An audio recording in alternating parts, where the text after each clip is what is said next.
நல்ல மனுசாதி நாராயணவெனவே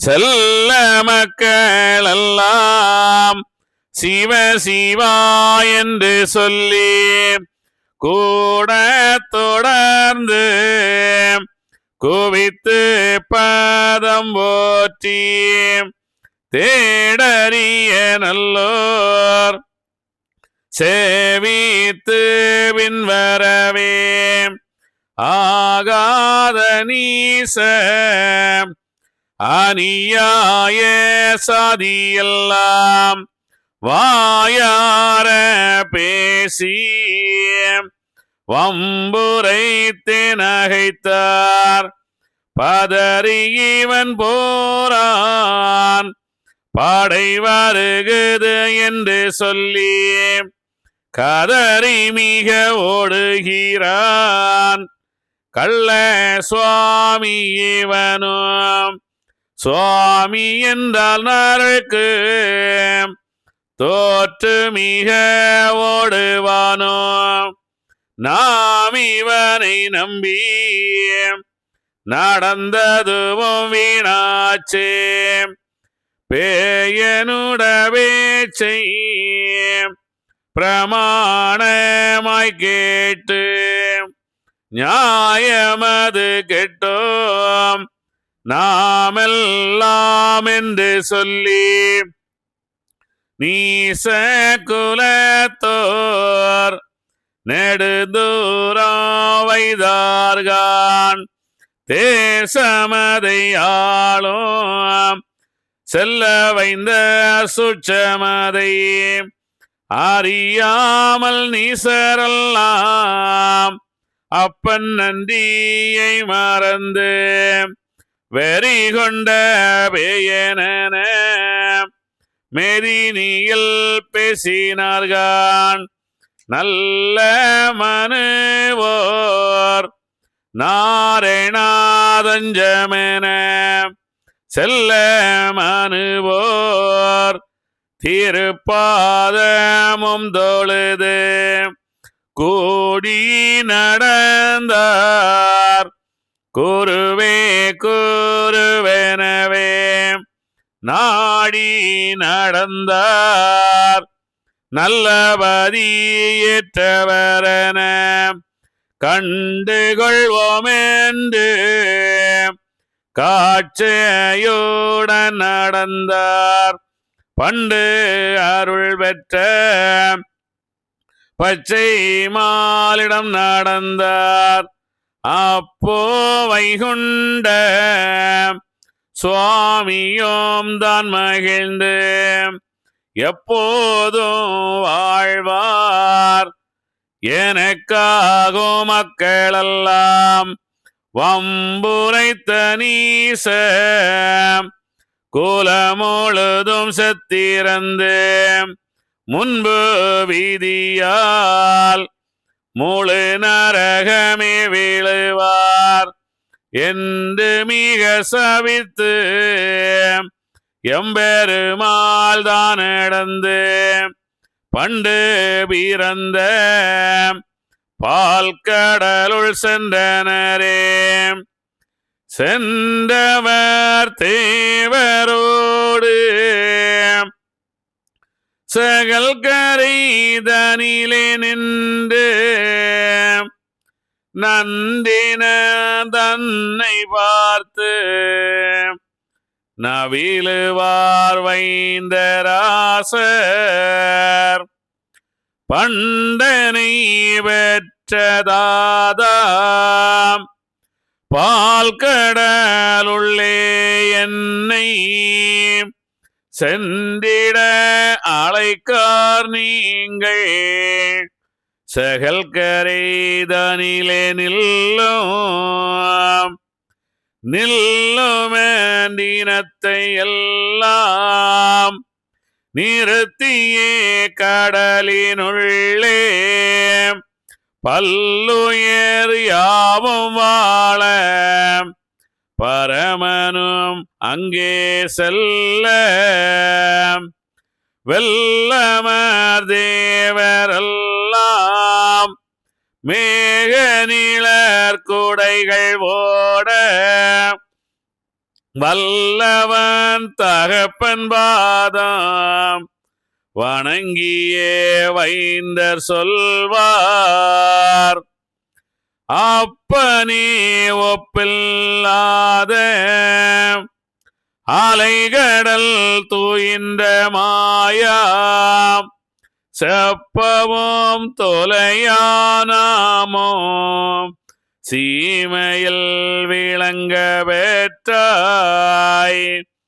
தப்பரவில்லாயந்தன் தகப்பனே கேள்மோ ஐயா, எப்போ நான் விளங்கி வந்தன் ரத்ன சிம்மாசனத்தில் ஏறுவேன்.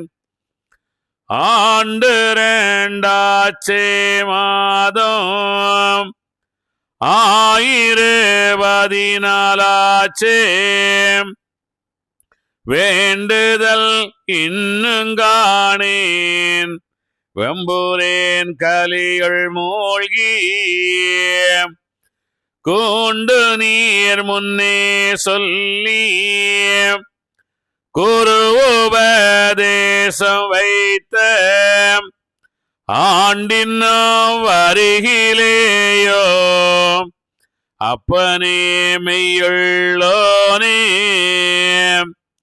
இப்படி மகன்தான் சொல்ல இருகையால் மகனையாவி முப்படி தவத்தால் வந்த முதவன தழுவி கூர்ந்து எப்படி என்றோ நீயும் ஏங்கவே வேண்டாமப்பா ஒப்பிலா சிங்காசனம் உனக்கென வளருதப்பா. ஏங்கி பதற வேண்டாமே எனது மகனே நீ கேளு. மூங்கி கலியை விட்டகன்று முழித்து குதித்து ஊதித்தன்று தாங்கி உனை நான் வந்தெடுத்து தனது தாயை இடம் நிறுத்தி பாங்கில் உதித்த மகனுனக்கு பட்டம் தரிப்பேன் பதராதே. வண்ண பதியேன் அலங்காரம் வகைகள் இன்னதென்று சொல்லி என்ன தொலையாது என் மகனே ரத்தின சிங்காசன பவுசு கண்ணை பாரித்து நீசனுட கருவை அறுத்து கலியளித்து என்னும் வளர வாழ வைப்பேன் என்னான இது நிசமகனே. மண்ணில் உள்ளோர் தாமறிய மனுவோர் சீவ சந்தரிய கண்ணில் இவர்கள் கண்காண கலியில் காட்சி மிக நடத்தி புண்ணில் கருத பட்டாபோல் பொல்லானீசன் கண்டுளைந்து எண்ணி அறியா நீசனெல்லாம் எங்கி மாள வைப்பேனே. மகனே நீயும் தவமிருக்கும் வாய்த்த இடத்தில் இப்போ சென்றால் உகமே அறிய கலிநீசன் ஓடி வந்து உனை பிடித்து சகமேளறிய உன் கையை திருக்கிய பின்னே கட்டிருக்கி பகையே செய்து மிக அடித்து பாரவிலங்கில் வைப்பானே வைப்பான் 3.25 மாதம் வாய்த்த விலங்கில் நீ இருந்து செய்ப்பாய் கலியை அறுப்பதற்கு இச்சனமே நமக்கு கைவாச்சு போய்ப்பார் என்பான் பின்னுபவன் பெரிய குற்றம் ஏற்பதற்கு மெய்ப்பாய் அவனோ உரைத்தது போல் மெல்ல உரைத்து இருந்திடு நீ மனுவை அடித்தது போலே வசைகள் சொல்லி மிக அடிப்பான் தனுவை அடக்கி கொண்டிரு நீ சற்றும் பொதுமை காட்டாமல் இனிமேல் அறியா என்று சொல்லி எண்ணி மனதில் என நினைத்து கனிவோல் மகிழ்ந்து நீ இரு நீ கண்ணே எனது கற்பகமே அன்பாய் உன்னை அடுத்திருந்த ஆதி சாதி அவ்வினர்க்கு தன்பால் அருந்தும் சாட்சி கேட்கும் தவத்து குருதி தான் கொடுத்து என்பால் கடலேன் கரைதனிலே 7 மணிக்கு விடை கொடுத்து பின்பால் அவரை அருகழைத்து புசத்தில் அடுக்க இருந்திடு நீ கண்டாய் 9 கண்ணே உனக்கு நற்காலம் கொண்டாய் 10:30 கோயில் காலும் சிவாலயமோ தண்டாயுதத்தால் வாகனமோ சக்தி மாதர் இருபுறமோ பண்டோர் காட்சி உனக்குள்ளே பண்பாய் காணுது என் மகனே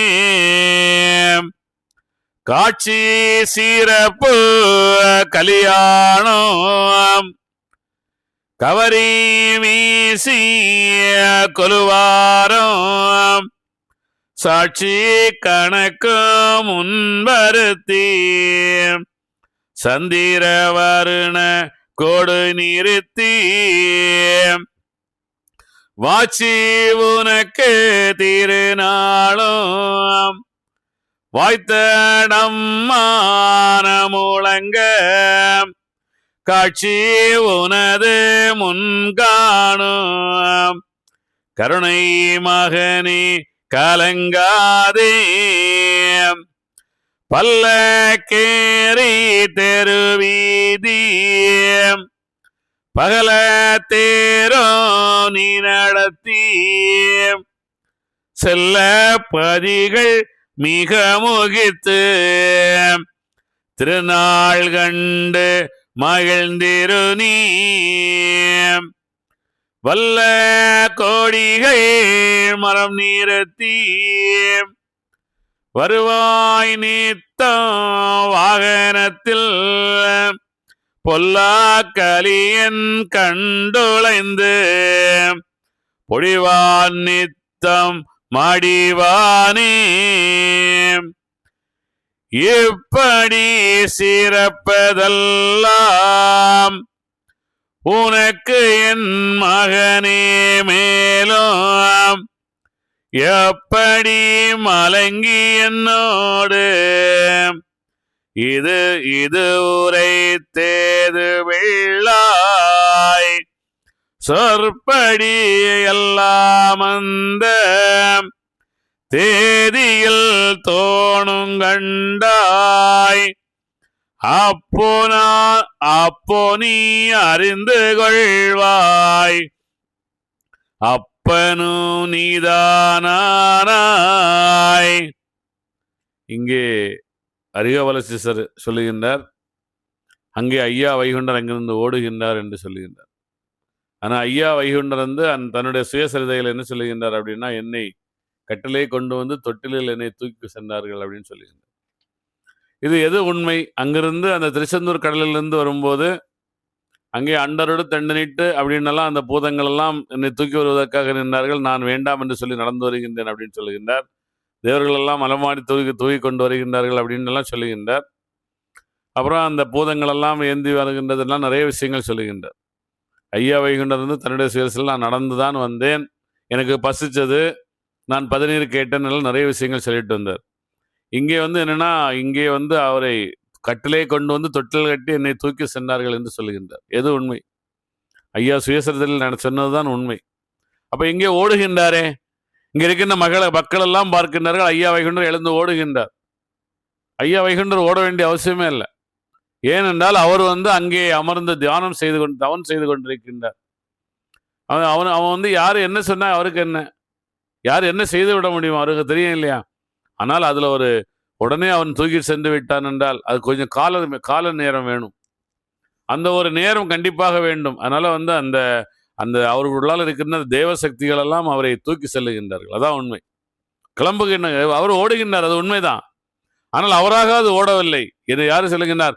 தனக்குள்ள இருக்கின்ற அந்த 33 கோடி தேவர்களும் 48 கோடி ரிஷிகளும் அவரே அங்கிருந்து தூக்கி செல்வது போல் கொண்டு செல்லுகின்றார்கள்.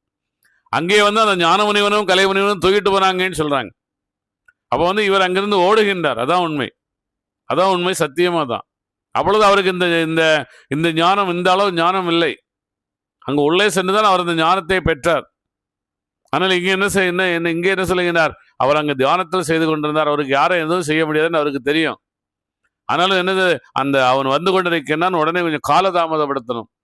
மக்கள் எல்லாம் இப்படி பேசுவாங்க அப்படின்னு எல்லாம் நிறைய சொல்றார் அரிகாவலசீசர். மக்கள் பேசதான் செய்வாங்க. மக்களுக்காக நம்ம வாழ முடியுமா? பேசுவர்கள் பேசட்டும். அதே போல சாபம் விடுகின்றார்னு வேற சொல்றார். இது ரொம்ப ஒரு தப்பான சாபம். எல்லாம் ஐயா வைகுண்டர் யாருமே விடலே இல்லை. இங்கே சாபம் தருகின்ற என்று மிக சபித்து எம்பெருமாள் தான் நடந்துன்னு சொல்லுகின்றார். யாரை சபித்தார் ஐயா வைகுண்டர்? எதுக்கு சபிக்கணும் அவரு?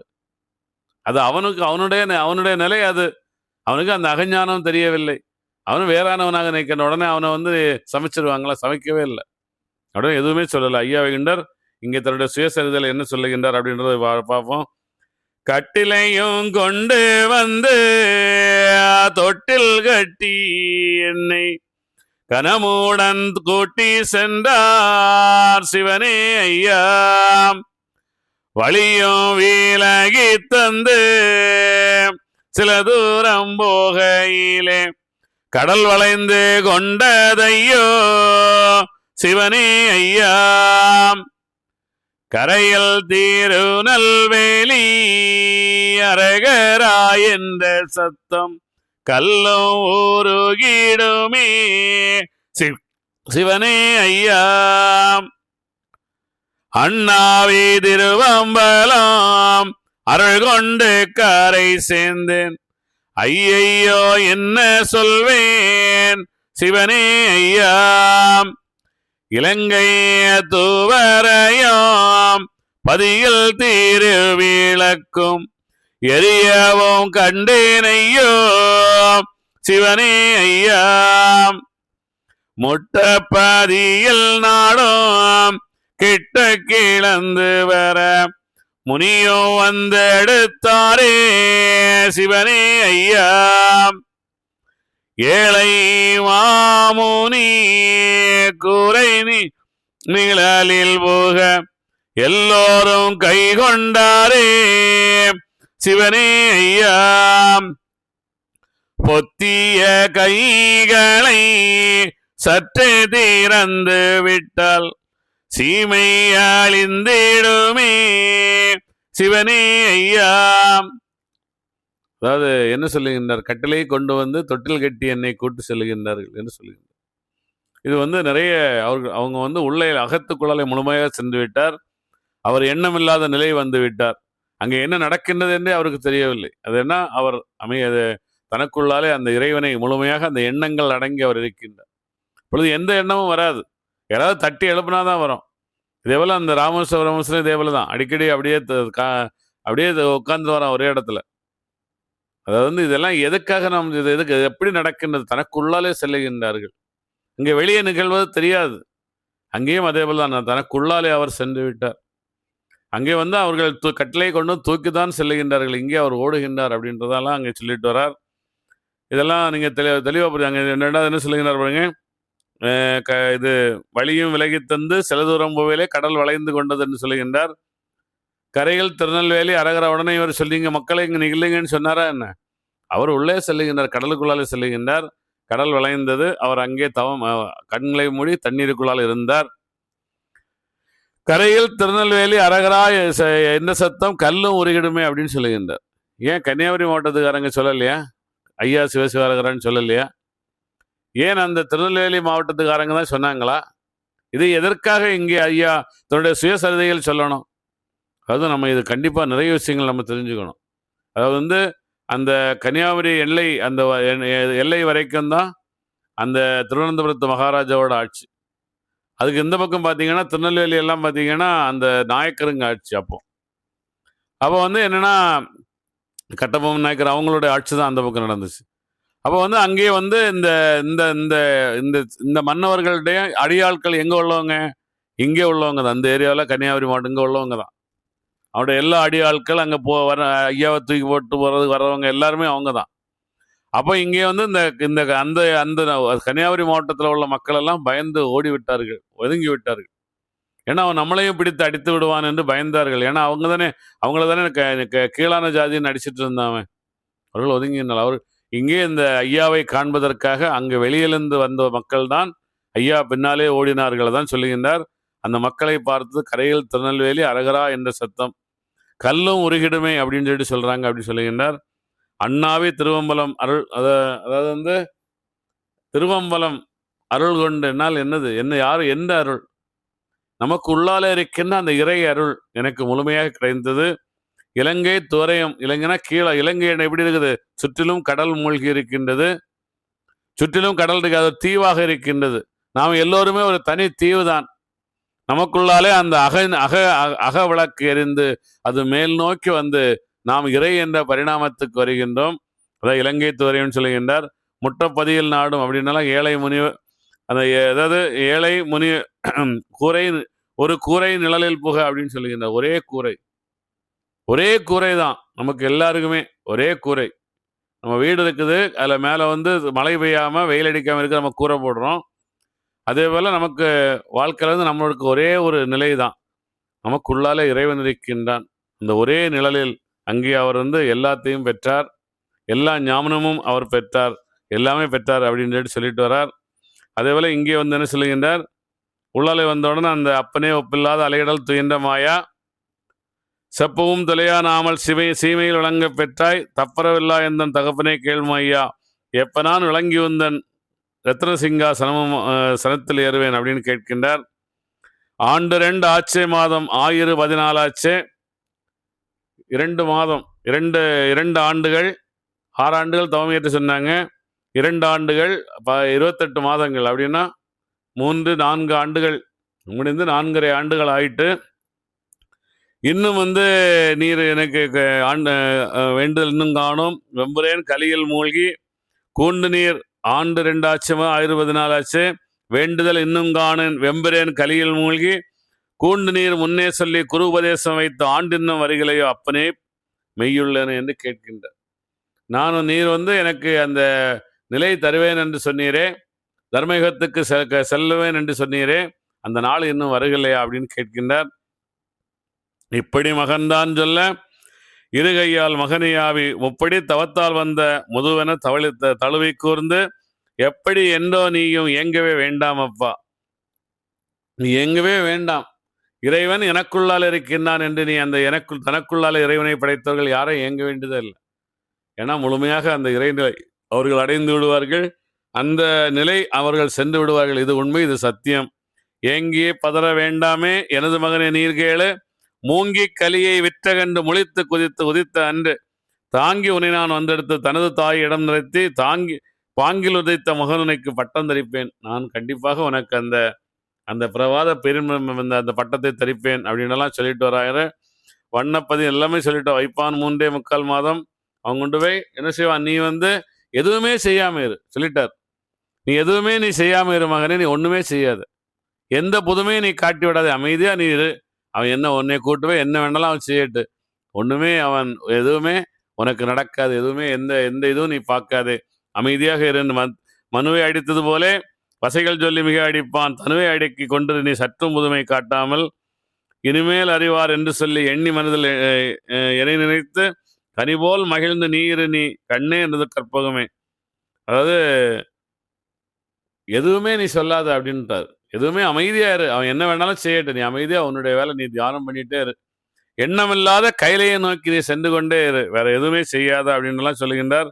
அதுக்கப்புறம் காட்சி, இதுக்கு அப்புறம் நிறைய தப்பு பேசிட்டு தப்பா படிச்சு சொல்லிட்டாரு அரிகாவலசீசர். இந்த தப்பால தான் அகிலத்திரட்டம்மானை, இந்த தப்பால தான் ஐயாவளி என்னை நிலை குலைந்திருக்கின்றது. அகிலத்திரட்டம்மானையும் நாம் தவறு என்று சொல்வதற்கு காரணம் இதுதான்.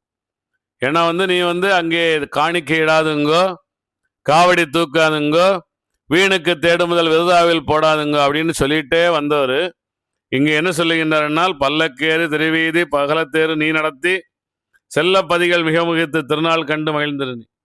இங்கே திருநாளெல்லாம் காணாதேன்னு சொன்னாலும் இங்கே திருநாள் கண்டு மகிழ்ந்திருந்தி. யாரு திருநாள் நடத்தணும், யாருக்கு யாரு திருநாள் நடத்தணும்? ஐயா வைகுண்ட திருநாள் நடத்த சொன்னாரா?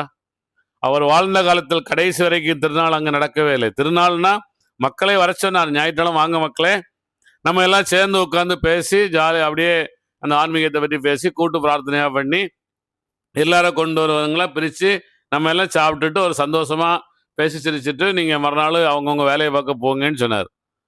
இங்கே என்ன சொல்லுகின்றார் பாருங்க, இதனால்தான் நம்மளுடைய ஹிந்து தர்மம் அழிகின்றது.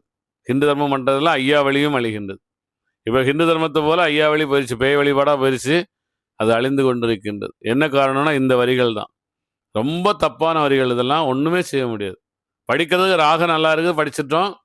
ஆனால் இந்த திருவிழா தேர் வாகனம் காவடி தூக்காத இந்த ஐயா சொன்ன ஐயா, காவடி தூக்குவன் எனக்கு ஆகாதவன் என்று சொன்ன ஐயா வைகுண்டர் வாகனத்தில் வந்த மக்களை தூக்கிட்டு வைப்பாரா? இதை கொஞ்சமாவது சிந்தனை பண்ண வேண்டாமா? இதை நினைத்துத்தான் அரிகாவலசீசரை ஐயா வைகுண்டர் வடக்குவாசல் நிறுத்தி காதை முறுக்கி கேட்கின்றார். உனக்கு நான் சொன்ன கணக்கை நீ சரியாக மக்களிடம் சொன்னாயா? அந்த சொல்ல நீ அந்த 10 அவதாரம் வந்த பாதையை சொல் என்று கேட்கின்றார். 10 அவதாரம் வந்த பாதையை சரியாக அரிகாவலசர் தெரிந்திருந்தால் இந்த வரிகளை இங்கு எழுதியிருக்கவே மாட்டார். ரொம்ப முக்கியமானது, அதாவது இது ரொம்ப ரொம்ப தவறு. ஏன்னா இந்த வரிகளை படிக்கும் போதே எனக்கு கூசிச்சு உண்மையிலே. ஏன்னா இது இப்படி எழுதவே கூடாது, சொல்லவே கூடாது, ரொம்ப ரொம்ப தப்பு. காவடி அவங்க கேட்பாங்க இல்லையா, முருகர் மேல் பக்தியாக போங்க, காணிக்கை இடாதுங்கன்னு முருகருக்கு சொல்லாங்க, காவடி தூக்காதுங்கன்னு முருகருக்கு சொல்லலாம், வீணுக்கு எல்லாமே சொல்லிட்டு வரவர் இங்கே நீ பல்லக்கேது தெரிவீது பல்லத்தேது யார் 2 பேர், அது என்ன இது? இதனால்தான் அந்த கவிஞர்களுடைய கற்பனை அந்த இதனால தான் என்னாகின்றது, இங்கே அந்த ஐயா வழி இன்று ரொம்ப கீழான நிலையில் இருக்கின்றது, ரொம்ப கீழே போயிடுச்சு.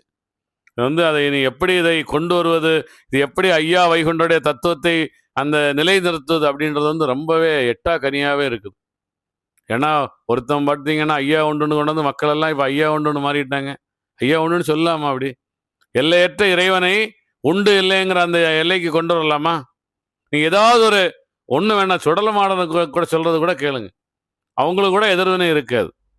இங்கே ஐயா அற்புதமான தத்துவம் 10வது அவதாரம் வந்த ஐயா வைகுண்டருக்கு அந்த அந்த அந்த அந்த அடைமொழியே தவறாக கொண்டு வந்துட்டாங்க. எல்லாமே தவறு அங்கே செய்து விட்டார்கள். இப்போ அடுத்தது என்ன சொல்றாருன்னு பார்ப்போம்.